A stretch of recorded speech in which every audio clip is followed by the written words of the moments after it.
Hello, my friends, and welcome back to Learning Torah Lishma. Just want to mention something that I think it's something that's missed, and that is, before Obama came in, you know, I, I was very young back then, but from what I'm told from people that were adults at that time, before Obama came in, that this idea of black and white, the discussion about it, thinking about that difference, like the way that they're claiming now. They're claiming white supremacism, white racism, that they're constantly thinking about them and trying to hurt them and, act. That whole type of talk, that whole thought, people didn't really think about it. People didn't think about you're white, you're black, you're this, you're that. They judged you as a person.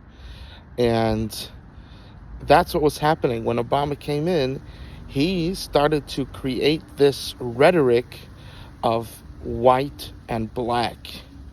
But that was a black guy creating racism that had nothing to do with the white people. That was actually, that was Obama doing that as a black person. So that's interesting to mention. Also, I want to mention another thing, and that is that this concept, you see white people being degraded in the media, constantly being shunned, and just really bad, bad mouthed, in a very grotesque, egoistic, mean way. And you hardly hear a beep. You have one guy like Nick Fuentes, whatever his name is, that he has the courage to say something, but you hardly hear anybody talking about how blacks have to stop causing themselves to be hated. They themselves are causing themselves to be hated. No one wants to hate them. You're the one that's causing it. So, and so that this is important. Now, go in the reverse when you come to, let's say you start speaking bad about a person of color, a black person. All of a sudden, you get if someone says something, even by mistake, even if he doesn't say anything, but they consider it, inappropriate, he gets attacked and threatened. And I think the worst of all is we do not find by any group that you could say a word and you will most probably instantly be attacked physically, violently. However, by blacks, you do find it.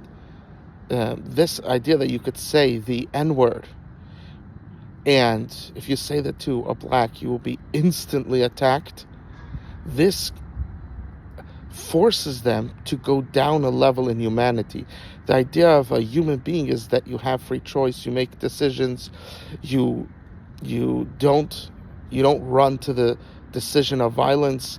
But when you make it that, when they allow themselves to act this way, that someone says a word and you attack, white people are called all types of names, endless amounts of names, you understand?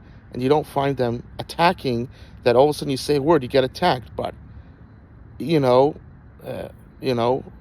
overwhelming majority, almost 100%, if you would say that word, the N-word, to someone that's black, he will instantly attack you.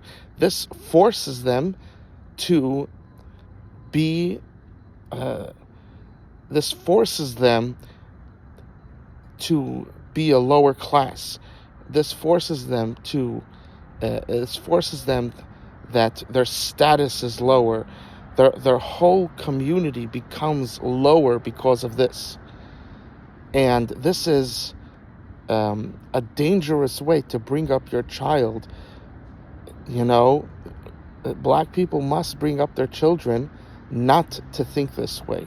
This is very dangerous to themselves, to the community.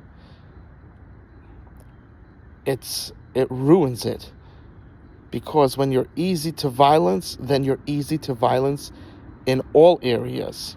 But when you're slow to violence, it's hard to get you violent, then you're slow to violence and it's hard to get you violent in all areas.